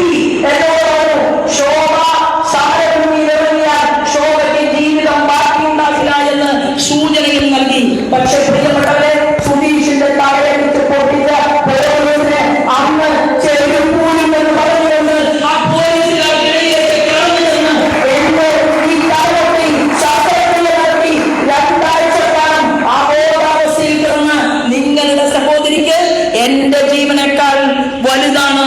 എന്നോടൊപ്പം സമരഭൂമിയിൽ നിൽക്കുന്ന ഒരു സാധാരണക്കാരനായ ഭാരതീയ ജനതാ പാർട്ടിയുടെ പ്രവർത്തകൻ. ആ പ്രവർത്തകനെ നെഞ്ചോട്ടതിന് ശേഷം മാത്രമേ നിങ്ങളുടെ ശോഭ ഈ കേരളത്തിന്റെ മുന്നിൽ പിറകിലല്ല നിൽക്കുക, മുൻപിൽ നിൽക്കും. സമരത്തിന് പോയാൽ മുന്നിൽ, രാത്രി പോയ ശേഷം മാർച്ച് നടത്തിയാൽ മുന്നിൽ, അങ്ങനെ മുന്നിൽ നിൽക്കാൻ എനിക്ക് സാധിക്കും എന്നുള്ള ഉറപ്പോട് കൂടിയിട്ടാണ് ഞാൻ നിങ്ങളുടെ മുന്നിൽ ഇന്ന് നിൽക്കുന്നത്. എനിക്ക് എല്ലാവരുടെയും സ്നേഹവും ഹൃദയവും നിങ്ങൾ നൽകിയിട്ടുണ്ട്. അതിന് നന്ദി അറിയിച്ചുകൊണ്ട് കേരള രാഷ്ട്രീയത്തിൽ ഇന്ന് ഞാനും നിങ്ങളും അഭിമുഖീകരിക്കുന്ന ഒരു വിഷയം എന്ന് പറയുന്നത്, കേരളത്തിൽ കഴിഞ്ഞ 70 വർഷക്കാലമായി ഒരു പൂർണ്ണ മനുഷ്യായുസ് നഷ്ടപ്പെടുന്നത് പോലെ ഈ കേരളത്തിന്റെ ജീവിതം നഷ്ടപ്പെടുത്തിക്കൊണ്ടിരിക്കുകയാണ് ഇടതുപക്ഷ ജനാധിപത്യ മുന്നണിയും അതുപോലെ തന്നെ UDF എന്ന് പറയാൻ ഞാൻ ആഗ്രഹിക്കുകയാണ്. പിറകിലും കുറെ ആളുകൾ ഇരിക്കുന്നത് ഇപ്പോഴാണ് കണ്ടത്. അതായത് ബംഗാളിന്റെ ഗവർണറുടെ സെക്രട്ടറി സ്ഥാനം അത് ഇപ്പോഴും നിലനിൽക്കെ പുതിയ ഗവർണറെ സ്വീകരിക്കാൻ ബംഗാളിൽ നിൽക്കാതെ ശ്രീമാൻ സുരേഷ് വൈദ്യൻ നമ്മുടെ ഈ തെരഞ്ഞെടുപ്പ് പ്രവർത്തനത്തിന് വന്നിരിക്കുകയാണ്. ഞാൻ ചോദിച്ചു, നിങ്ങൾക്ക് നിങ്ങളുടെ ജോലി നഷ്ടപ്പെടില്ലേ എന്ന് ചോദിച്ച സമയത്ത് പാലക്കാട് ജയിച്ചിട്ട് വന്ന ഈ ജോലി അല്ലെങ്കിൽ MLA-യുടെ എന്ന് പറഞ്ഞുകൊണ്ടാണ് അദ്ദേഹം വന്നിട്ടുള്ളത്. അതുപോലെ നമ്മുടെ സിമി നായർ എവിടെയാണെന്ന് അറിയില്ല, മഹാരാഷ്ട്രയിലെ പുലിക്കുട്ടിയാണ്. തെരഞ്ഞെടുപ്പ് പ്രവർത്തനങ്ങളിൽ തൂക്കാൻ പിടിക്കുന്ന ആളാണ്. സിമി നായരുടെ ഉണ്ട്. മറ്റൊരാൾ ഇവിടെ ഇറങ്ങിയിട്ടുണ്ട്. എപ്പോഴും ഹിന്ദി പറയാൻ സാധിക്കുന്ന, കന്നഡ പറയാൻ സാധിക്കുന്ന, തമിഴ് പറയാൻ സാധിക്കുന്ന 6 ഭാഷകൾ അനായാസമായി കൈകാര്യം ചെയ്യാൻ സാധിക്കുന്ന ഷാമുഖാൻ അവർ പരിഹരിക്കുന്നുണ്ട്.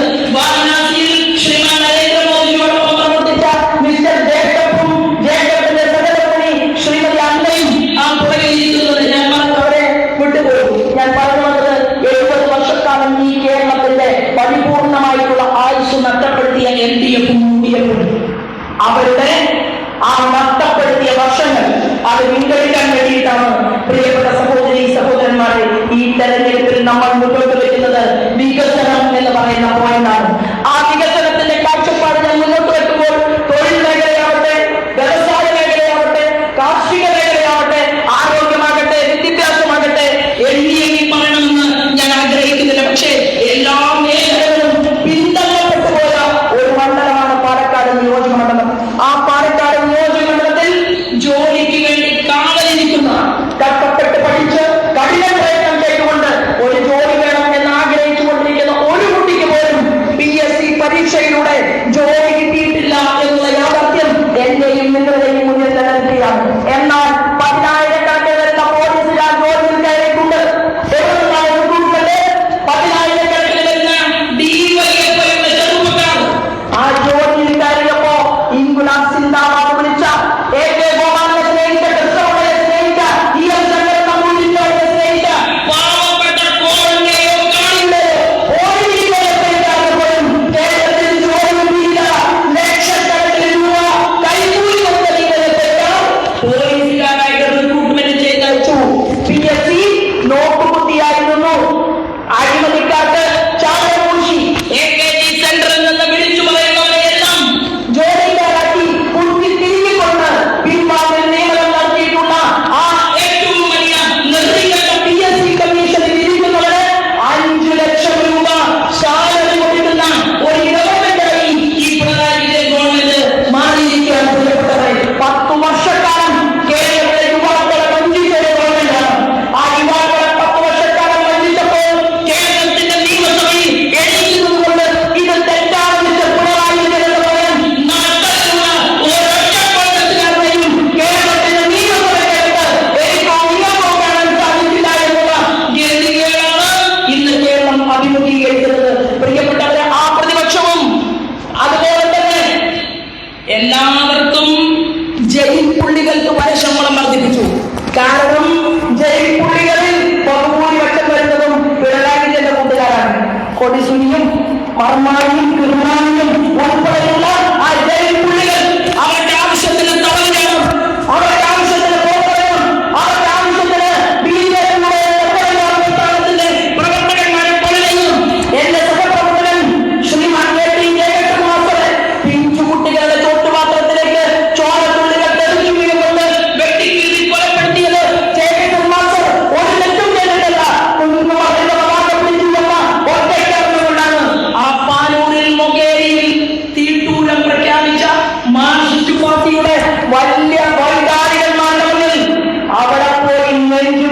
നിന്ന് പ്രസംഗിച്ച് തിരിച്ചു വരാൻ ശോഭയ്ക്ക് അന്ന് സാധിച്ചിട്ടുണ്ടെങ്കിൽ ഇന്ന്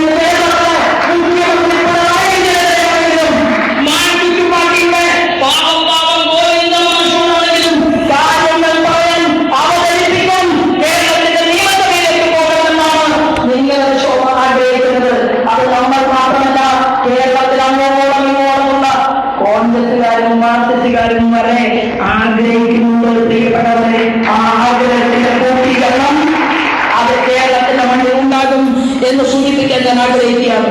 ജയിൽ പുള്ളികളുടെ ശമ്പളം വർദ്ധിച്ചപ്പോ ആശാവർക്കർമാരുടെ ശമ്പളം കൂട്ടിയില്ല, ക്ഷേമ പെൻഷനുകൾ കൊടുത്തില്ല, ജനനിധി പദ്ധതിക്ക് വേണ്ടി 40% വരുന്ന ആളുകൾക്ക് പോലും കൂലി കൊടുത്തിട്ടില്ല. കോൺട്രാക്ടർമാർക്ക് അവർ ഞങ്ങൾക്ക് കുറച്ച് പൈസ തരും എന്ന് പറഞ്ഞുകൊണ്ട് ഇവിടുത്തെ റോഡിന്റെ വകുപ്പ് കൈകാര്യം ചെയ്യുന്ന മന്ത്രി റിയാസിന്റെ മുന്നിൽ അങ്ങനെ യാചിച്ചു നിൽക്കുകയാണ്. അപ്പൊ റിയാസ് പറയുകയാണ്, നിങ്ങൾക്കറിയില്ലേ വകുപ്പ് ആരുടെയാണെങ്കിലും 2 പേരെ കാണാൻ പോയാൽ മതി. അറിയാം, ഒന്ന് മുഖ്യമന്ത്രി പിണറായി വിജയന്, കണ്ണൂരിലെ തമ്പുരാന്, പിന്നെയോ കുട്ടി രാജാവിനെ റിയാസിനെ. ഈ 2 പേരാണ് കേരളത്തിലെ കാര്യങ്ങൾ അത്രയും തീരുമാനമെടുക്കുന്നത് എന്ന് മനസ്സിലാക്കിക്കൊണ്ട് ആശാവർക്കർമാരെ കാണാത്ത, കാർഷിക മേഖലയെ വിലകൽപ്പിക്കാത്ത, കേന്ദ്ര സർക്കാരിന്റെ ആനുകൂല്യം കൊണ്ട് മാത്രം ഭരണകൂടം നടത്തിക്കൊണ്ടു പോകുന്ന ഒരാളാണ് പ്രിയപ്പെട്ടവരെ കേരളത്തിലെ മുഖ്യമന്ത്രി. ഭാഗ്യവാനാണ് പിണറായി വിജയൻ. എന്താ കാരണം അറിയുമോ? നമ്മുടെ ആദ്യത്തെ കൊലപാതകി കേരളത്തിലെ മുഖ്യമന്ത്രി പിണറായി വിജയനാണ്.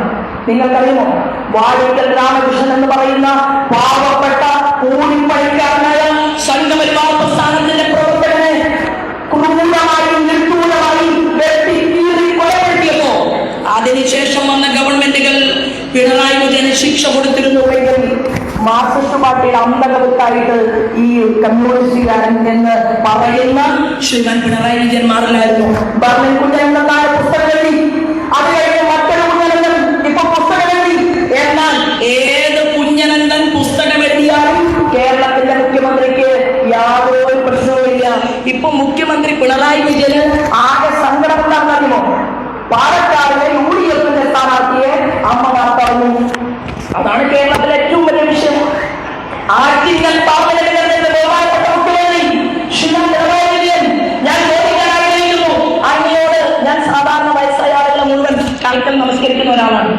എനിക്ക് 52 വയസ്സാണ്. 52 വയസ്സിന് മുകളിലുള്ളവരെ മുഴുവൻ ബഹുമാനിക്കുന്ന ഒരാളാണ്. പക്ഷേ എനിക്ക് ഒരിക്കലും കേരളത്തിന്റെ മുഖ്യമന്ത്രി പിണറായി വിജയനെ സ്നേഹിക്കാനോ ആരാധിക്കാൻ പോയിട്ട് അദ്ദേഹത്തിന്റെ പേര് തന്നെ ബഹുമാനത്തോടു കൂടി പറയാനോ സാധിക്കാത്തത് എന്തുകൊണ്ടാണെന്ന് പറയുമോ? ആ കൊലപാതകം നടത്തിയതിനു ശേഷം ആ അമ്മ തയ്യൽ പണി ചെയ്തുകൊണ്ട് തന്റെ മകനെ വളർത്തിയെടുത്തു. തന്റെ മകനെ തയ്യൽ പണി ചെയ്ത് കിട്ടിയ നാണയത്തുട്ടുകൾ കൊണ്ട് വളർത്തിയെടുത്ത് ആ മകൻ 21 വയസ്സുള്ളപ്പോൾ സഹോദരി പരിപൂർണ ഗർഭിണിയായിരിക്കുന്ന സമയത്ത് ആ മകനെ മാർക്സിസ്റ്റ് പാർട്ടിയുടെ കണ്ണൂരിലെ ഗുണ്ടകളെ കൊല ചെയ്യിച്ച ഈ കേരളത്തിന്റെ തലമുറകളെന്ന് പറയുന്ന മുഖ്യമന്ത്രി പിണറായി വിജയനെ എങ്ങനെയാണ് സ്നേഹത്തോടുകൂടി ബഹുമാനത്തോടുകൂടി നിങ്ങളുടെ സഹോദരിക്ക് നോക്കിക്കാണാൻ സാധിക്കുക? സാധ്യമല്ല. അതിന്റെ പേരിൽ UDF സ്ഥാനാർത്ഥിക്ക് ചാമരം വീശാനാണ് മുഖ്യമന്ത്രിയുടെ തീരുമാനമെങ്കിൽ മിസ്റ്റർ പിണറായി വിജയൻ, ഞാൻ പറയട്ടെ, ഇവിടത്തെ നല്ലവരായ കമ്മ്യൂണിസ്റ്റുകാർ പാലക്കാട് താമരയിൽ വോട്ട് നൽകിക്കൊണ്ട്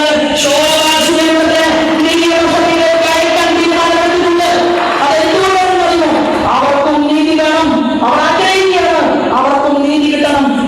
ഗോപാലയെയും കൃഷ്ണപിള്ളയെയും അതുപോലെ തന്നെ EMSനെയും ഗൗരിയെയും സ്നേഹിക്കുന്ന പാലക്കാടിന്റെ നല്ലവരായിട്ടുള്ള സഖാക്കൾ, ആ സഖാക്കളുടെ ഹൃദയ കമലം അതിത്തവണ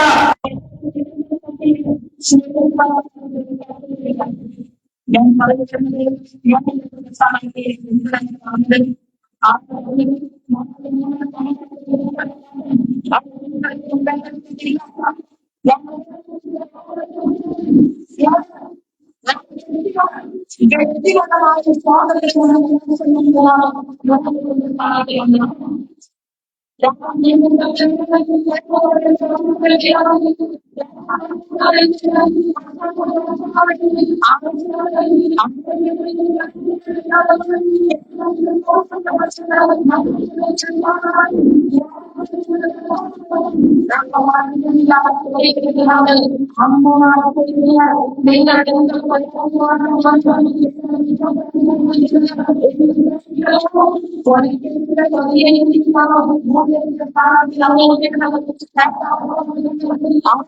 പച്ചക്കറിയും ഇന്ത്യയുടെ കൗൺസിലിനോട് ചെറിയ വിളിച്ച് ആക്ഷേപിച്ചപ്പോൾ അധികരിച്ചപ്പോൾ അവരുടെ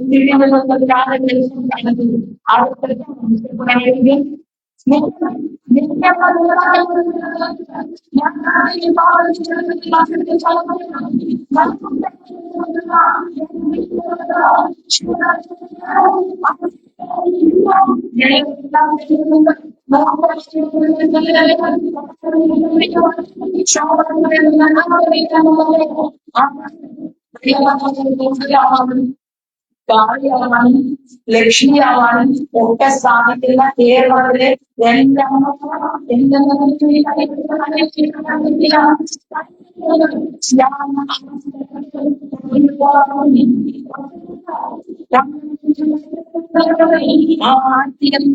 മണ്ഡലത്തിലൂടെ സ്ത്രീകളെ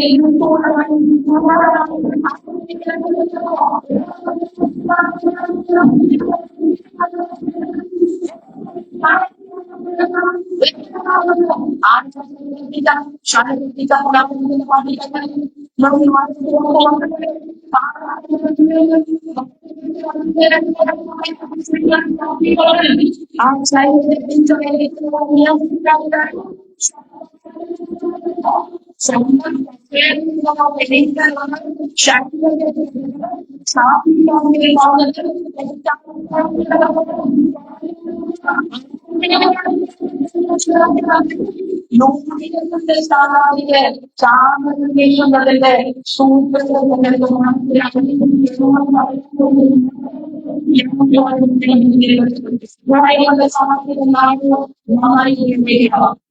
അമ്മയോട് മര്യാദയ്ക്ക് പെരുമാറുക.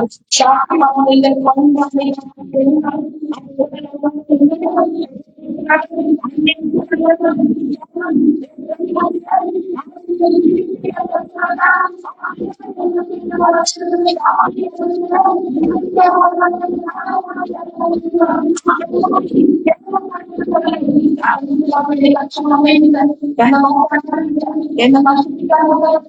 ആ പെൺകുട്ടികളെയാണ് ആശാന്തി കാമി പറഞ്ഞു. പക്ഷെ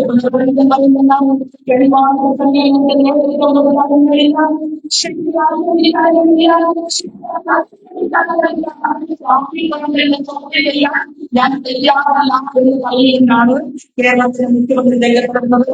സാധനം പഠിക്കുന്നതുകൊണ്ട് രാഷ്ട്രീയ ഞാൻ കൂടുതൽ പഠിക്കുന്നില്ല. പക്ഷെ ഈ രാജ്യത്തിൽ സംസ്ഥാന ജനറൽ സെക്രട്ടറി എന്നുള്ള രീതിയിൽ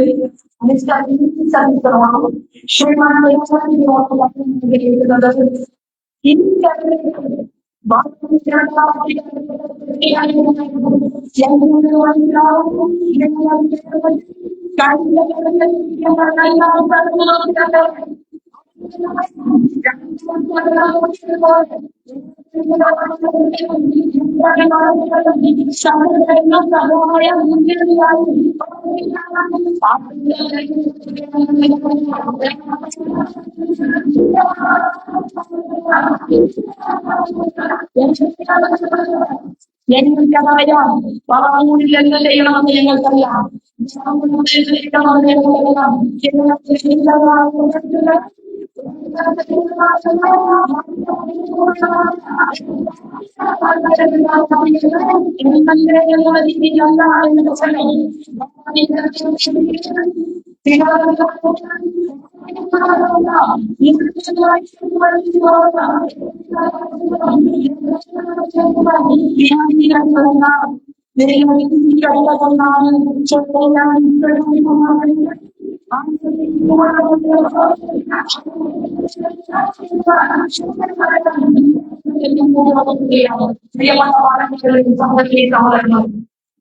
നിങ്ങൾക്ക് നിങ്ങളുടെ 5 കോടി വർഷത്തിലേക്കാണ് ശോഭ പോകാൻ രാജ്യത്തിന്റെ പ്രധാനമന്ത്രി പറഞ്ഞതുപോലെ കേന്ദ്ര ആഭ്യന്തര പദ്ധതികളുടെ വികസനത്തിന്റെ പുനഃസ്ഥാപിക്കാൻ മുഖ്യമന്ത്രി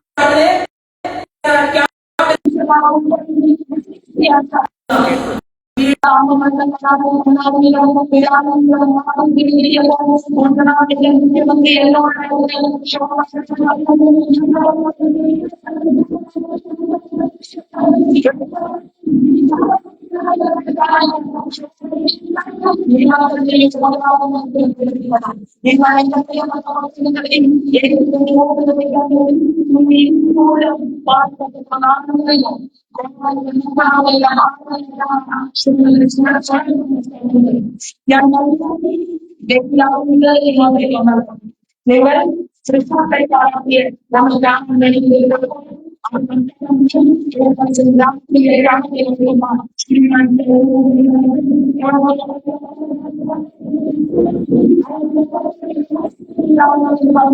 അവരെ അവിടേക്ക് ശോഭ 25 വീടാണ്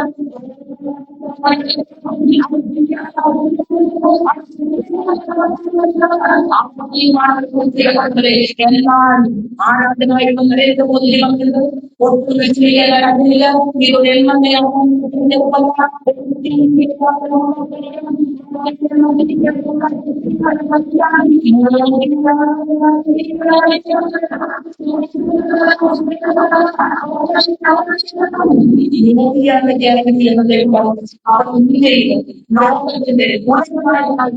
ശ്രീമാൻ നരേന്ദ്രമോദിയുടെ യാത്രയിലാകുന്നുണ്ട് രണ്ട് ജനങ്ങളും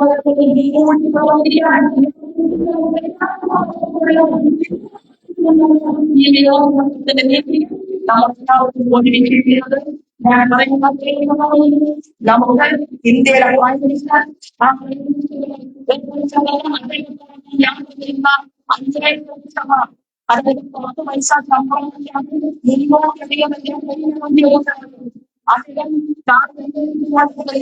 അപ്പൊ അവരുടെ 5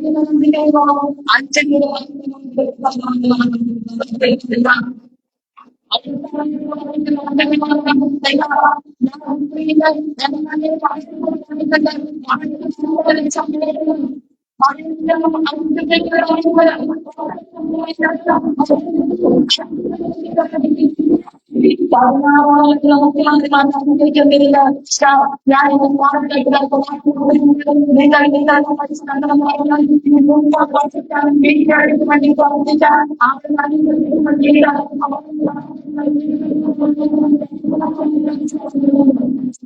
ഞാൻ ഈ പോരാട്ടത്തിൽ ഇത് ധർമ്മക്ഷേത്രമാണ്. ഈ പോരാട്ടത്തിൽ പല ദുഃഖങ്ങളും അനുഭവിച്ചുകൊണ്ട് മുന്നോട്ട് പോകുന്ന എന്റെ മുനിസിപ്പൽ കൗൺസിലർമാർക്ക് ഇരിക്കുന്നുണ്ട്. ഞാൻ പറയാൻ ആഗ്രഹിക്കുന്നത് നിങ്ങൾ എന്നോട് പറഞ്ഞത് വാശിപ്പിച്ചിട്ട് പറഞ്ഞു ഞങ്ങൾക്കും കാരണം പ്രധാനമന്ത്രി മുനിസിപ്പൽ കൗൺസിലർമാർ ഉണ്ടായിരുന്നില്ല. അപ്പൊ ഞാൻ പറഞ്ഞു ഞാൻ എങ്ങനെയാ നടത്തിയത്? ഏറ്റവും വലിയ ആളെ പറഞ്ഞിട്ടില്ല. ഏറ്റവും വലിയ ആളെ നേരിട്ടത് അദ്ദേഹത്തിന്റെ വാട്സപ്പിൽ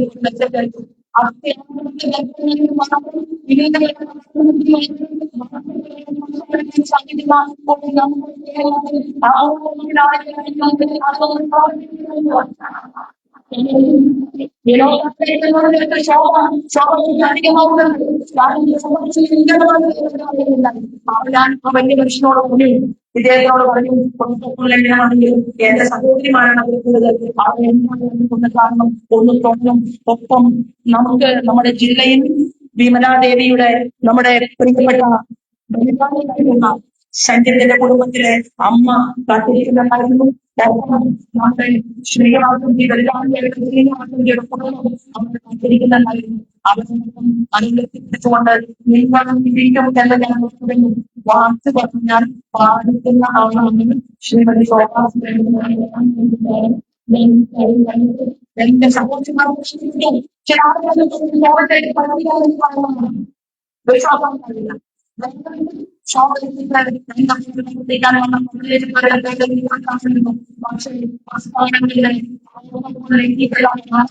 നിങ്ങളുടെ പ്രിയപ്പെട്ട നിങ്ങൾ സ്നേഹിക്കുന്ന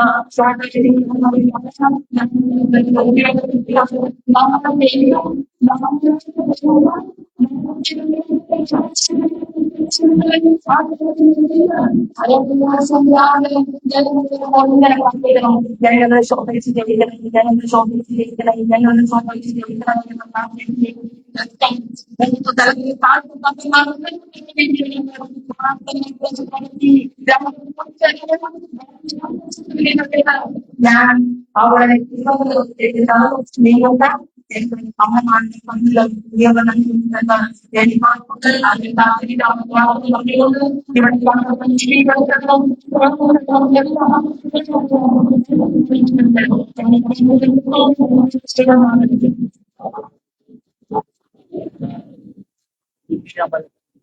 എന്റെ ഒരു അന്വേഷണം